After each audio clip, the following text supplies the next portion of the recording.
Hi, Wushu lovers. I'm Jislan Kun. I'm the creator of Wukong Wushu, the website and the YouTube channel now. So welcome on this new channel.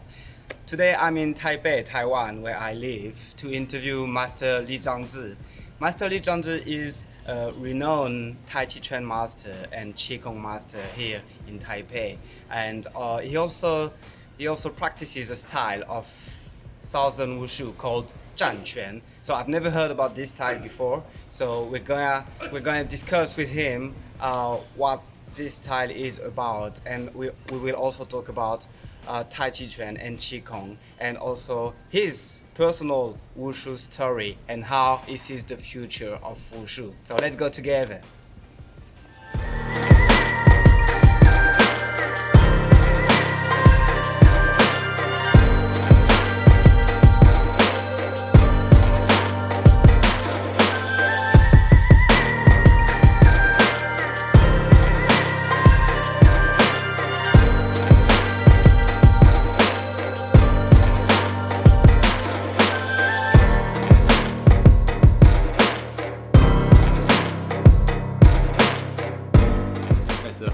大家好，我是李章志。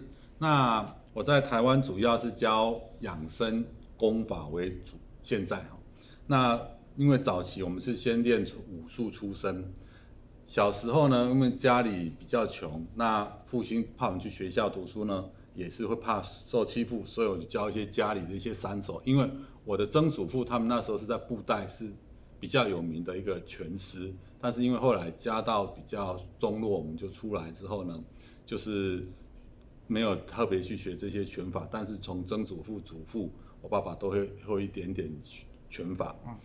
对。那到了国中呢，那时候是以升学为主的学校，因为台湾都会认为中国那时候有个习惯嘛，就是万般皆下品，唯有读书高。那你生活贫困，想要出人头地，最好的方法就是去读书，所以呢，不会被鼓励去练武术。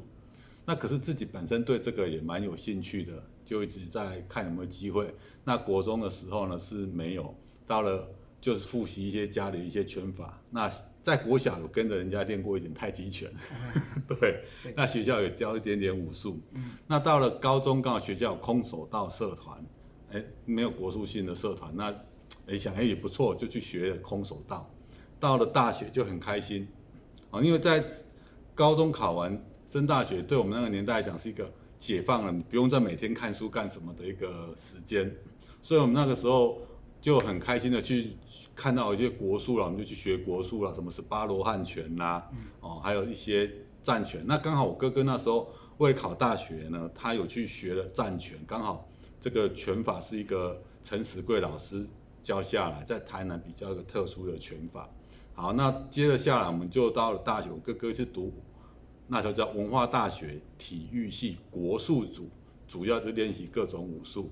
那我那时候在读东吴大学的时候呢，我是读法律系，但是我另外一个时间大部分都在练拳和看中医的书。那练拳呢，我就练这个北少林长拳，因为刚好学校的社团是北少林长拳。那我哥哥去，那我们就那时候初学很喜欢，就每个礼拜跟我哥哥碰面，因为他在文化大学，我们就会交换这个礼拜你练的是什么拳，我跟你学一下。就说我哥哥练的拳，我那时候大部分都学了一点。对。那后来我们有一次第一年回去台南之后，我们就在成功大学的时候有校园里面练拳，然后那时候有一个叫王家祥老师，他是练太极拳，就看到我们在那边练拳，他说来，我教你们练拳练太极拳。我们本来想说练太极拳就是老人在练的，就没有什么年轻人谁要练那个。他说这陈氏太极拳，我们想一想，好也练看看。对。那后来我们就觉得这个好像也蛮有意思的。那我哥哥上来台北之后呢，刚好又去找到王家祥老师的老师，就是都宇哲老师。那他那时候每个礼拜就去跟他练陈氏太极拳。对。那所以变成那时候在太极拳部分，在台北的时间，我哥哥就去跟杜玉哲老师练太极拳，然后其他回南部就跟王家祥老师聊一聊，说最近杜老师教什么等等这样子，就有一个陈氏太极拳。那后来当然我哥哥在文化大学，他也练了一些什么比较特别的拳，像跟陈明伦老师练鹤拳，然后他们经常去操作实习，希望说把这些拳变成比较实战这样子，就是说怎么用。我们很多练太极拳或是练武术，一开始就觉得这个拳要怎么用，它怎么用擒啊等等。那我自己的部分就是说以专攻北少林长拳为主，因为那时候又要读书，又要看中医的书，又要练武术，所以就没有太多时间跑，所以我大部分就跟着我哥哥，他学什么我就跟他在一起学什么，这样子比较快。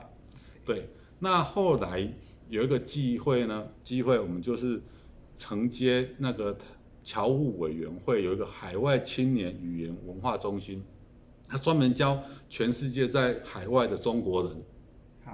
对他们那边回来学中文的一个 center， 一个中心。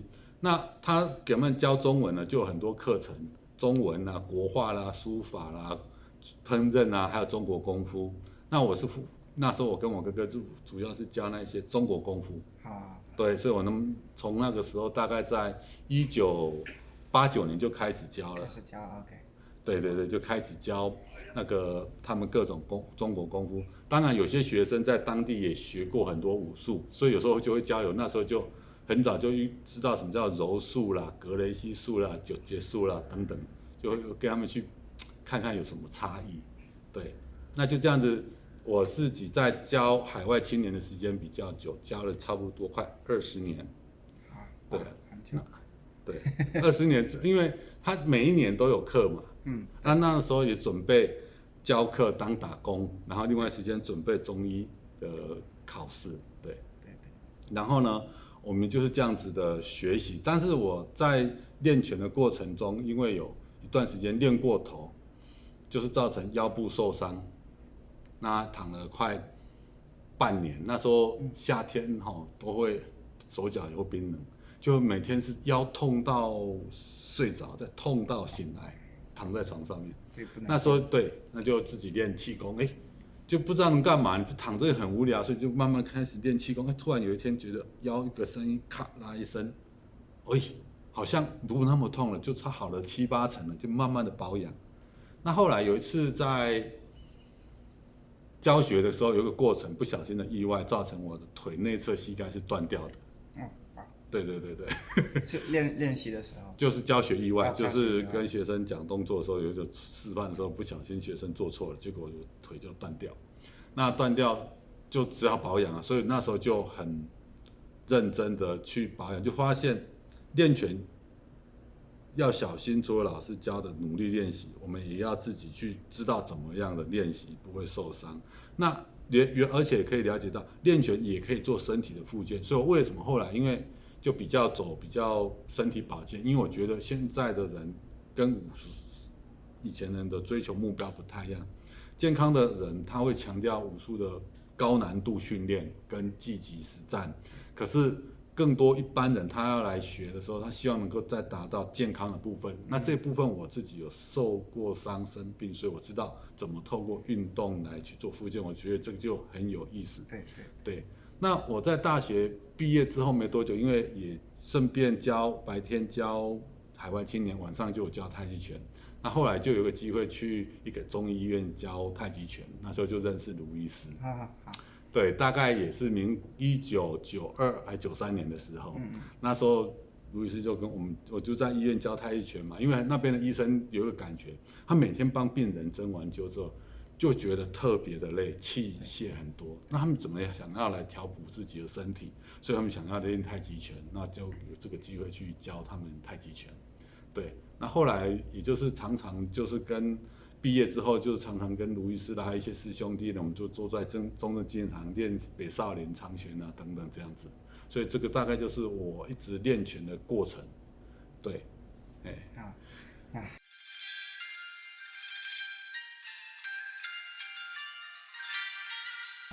蹲马步就是蹲马步。蹲马步要多久？蹲多久？其实我也很好奇因为我们看小说都说1个小时、半个小时。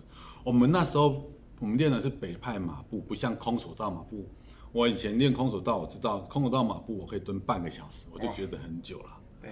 可是我后来看电影、人家小说或谁可以蹲1个小时，我其实打很多问号。我说这太厉害了。然后我们练习北派马步，大部分的人只能蹲3分钟，我们比较认真一点，大概蹲5分钟就已经很厉害了。再来蹲下去就不是很标准的了，就是说你会蹲一下去又站上来，蹲下去又站上来，那个就会再下去就容易受伤。所以那时候我们老师其实也非常注重基本功，因为所有的武术它都是从基本的姿势、身体的结构，再加上连带这样累积上来，所以基本功是最重要。所以最痛苦就是蹲马步。我们记得第一次上课的时候，30几个人来赶快都很有兴趣，大家想看学功夫。学完第2次再来上课，剩一半，15个不到，因为都被吓跑了。对，所以我觉得可能电影都写的练武术太美好了。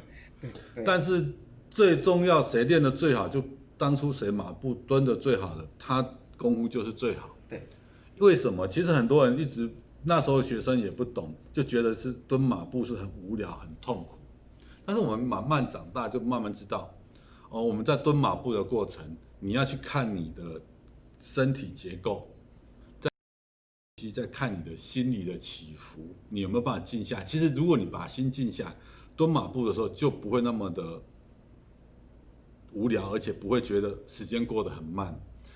当我们其实会发现，你越放慢、越放松、调息去数的时候，你不会觉得蹲马步的痛苦那么多。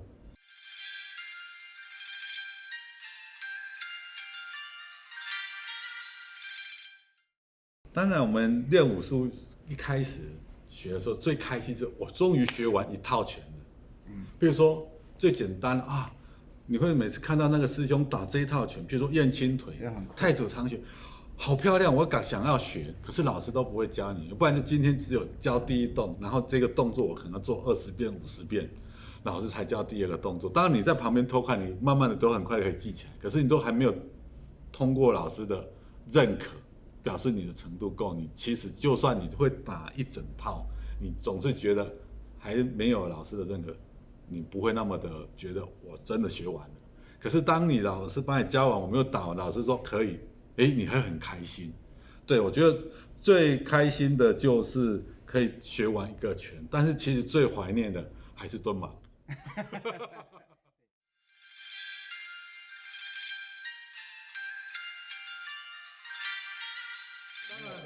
当然我们会有这些问题，因为如果你花很多时间在练武术，你就不能去工作。譬如说我们每一个人每一个阶段都有一定的，如果照正常来讲，你大学毕业正常就台湾来讲，大学毕业你应该出去找工作，再来就要结婚，你要养家，那你其实就没有那么多时间练武术。我们都知道以前人练武术只有2种，很有钱跟很穷。因为很有钱，所以他可以不用工作，他可以好好的练习。对，要不然很穷，为什么？因为他很穷了，所以他练武术，他可以希望透过武术去找到工作。对，这个就是这2种人练。但是我们现在大概居中，所以我们其实也会有这个问题。因为很多包含国手去参加国手的，或者很多兴趣，如果他不能成为国手，成为教练，他以后未来生活没有了，其实大部分就会放弃了。对，所以我觉得我们其实我自己本身有类似这样的问题。比如我大学毕业了，我想要准备考试，那我就先把教武术当做部分的工作。但是其实我们都知道，靠武术教拳工作很辛苦，成功的有，但是不多所以呢，这个部分我们就要去思考，我是不是要以武术当我的全部职业，还是如果你确定是，那你就要去设定武术你要怎么去做发展。你要走武术队的比赛当教练，那我就要去我自己是不是有这个能力，我有没有得过很多名，我有没有参加过什么比赛，或是我武术是要保留传统，那我的传统有没有什么特殊性？那我是不是要透过一些文章，尤其像现在这么多部落格，让人家知道我的武术的特别性在哪里？我可以收到多少学生？大概要去一个计算。当然，当兴趣变成工作，很容易就没有兴趣了，因为压力就来了。所以这个是练武术的每个人的一个人生或是练武术的路上一定遇到的问题。对，那所以这个时候只好我们讲山不转路转。你也许现在的人很 OK， 你可能先赚一点钱，我其他用投资理财、做股市、做股票、做投资，那我就有多的时间，因为每天只要花4个小时。那最重要就是去做规划，我花多少小时练拳，我花多少小时要赚钱，大概可以怎么样？这个就是要去规划，其实真的就很辛苦。只能这么说，但是如果你把它学会了，可能你在某一些的事业上的成就会又更加不一样。我们常常跟大家讲，譬如说，如果你能去把它创造市场出来，你就有机会成功。对，但是大家只记得成功的，会忘记失败的，所以我们不能保证练拳一定是让你可以就是说你要把它变成职业的时候，你要自己做好评估，对。但是如果你把它当成一个生命中的一个心灵修养、身体保健，它是一个好东西，你这个人谁都可以选择，对。所以我想就是从这几个角度来思考，你是不是真的要把练武术当成你的职业？对。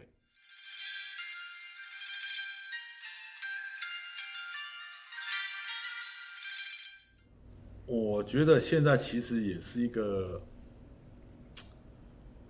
很变化的时代，它的武术可能会更好，也可能不怎么样。为什么？我们知道中国武术它其实最大一个特点，它是基于中国的文化。对。如果你只有单纯把武术当作运动，那我们尤其像现在像 YouTube 啦，像一些视频，大家都可以看到各种武术，你都可以自己去学。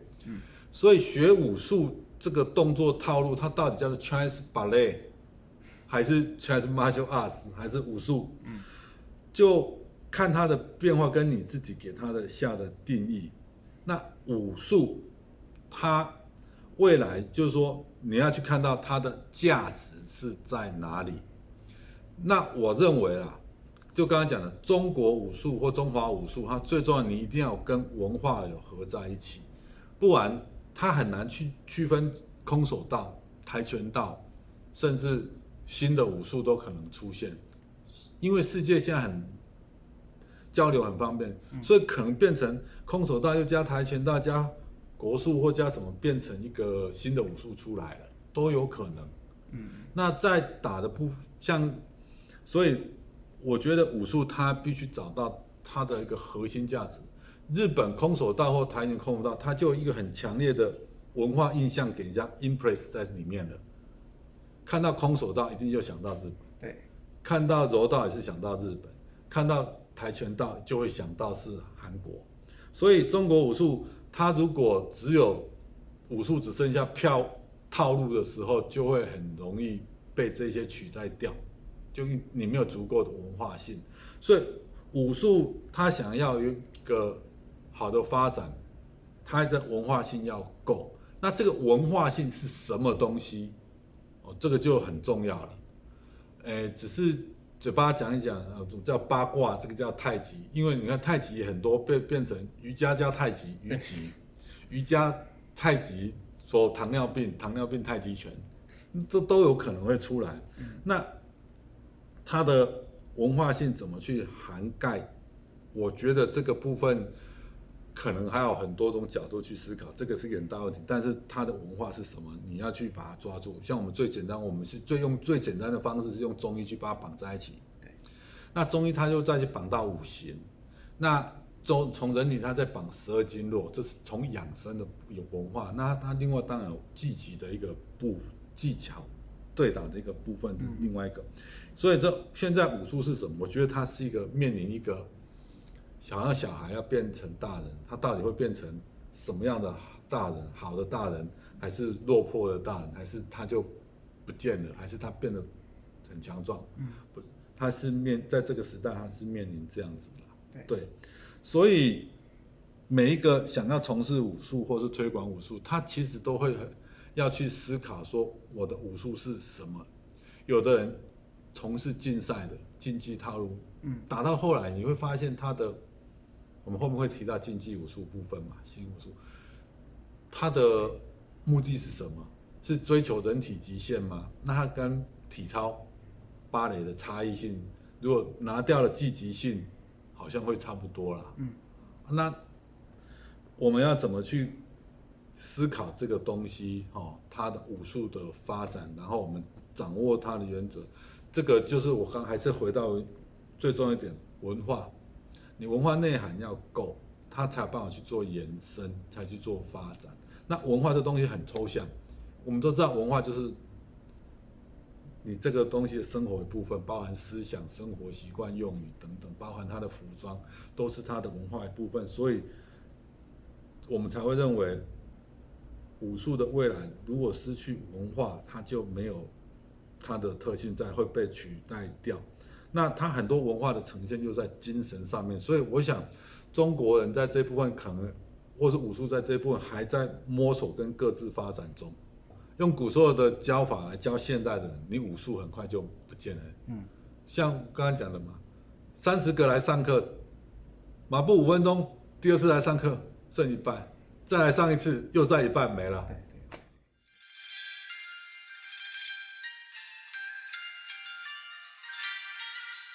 我的看法，我觉得竞技，因为是每种东西它有不同的着重点，因为竞技武术它就是要是展现人的一个极限，因为譬如说跳高，你跳得多高，跳起来你转一圈跟转2圈，那当然这部分是不是武术？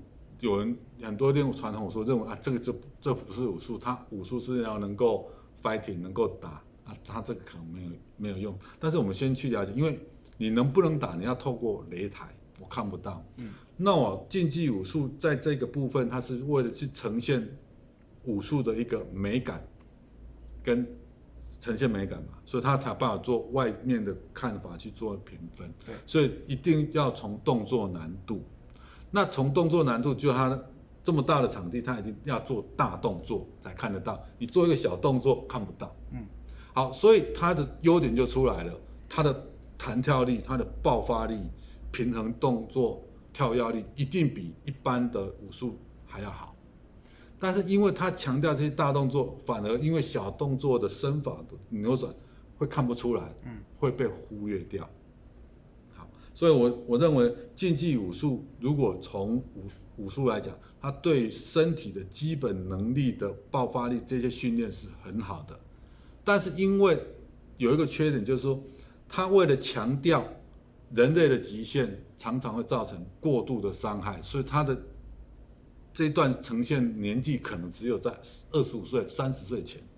那传统武术它是希望能够更长久，所以它会把攻防武术之外呢，除了身法这些之外，它会加上一些养生的内在在里头，所以它有些呈现就不会那么的好看，但是它却是在它的现实生活上对它有明显的帮助。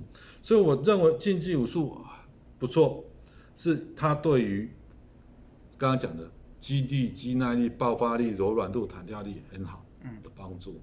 那对于，因为他也不讲对打，所以你跟他要求说你不会对打，这本来他就不讲这个，你去跟他要求这个就不太对了。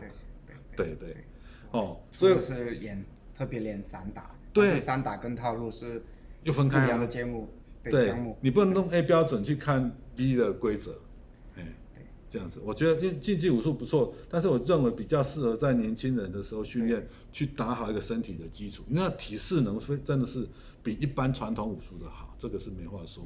但是他们因为只有着重在这个体适能展现，所以他们有时候不在，因为尤其是竞技的东西，有时候是为了好成绩跟极限，不在乎身体受伤，所以常常会就受伤。专业选手就会这样，对，那再来呢，就是说。它叫做武术，又被人家强调你武术的这一部分的，就是技击部分弱了一点。但是我觉得它可以当做一个很好的基础训练，来补充传统武术的不足。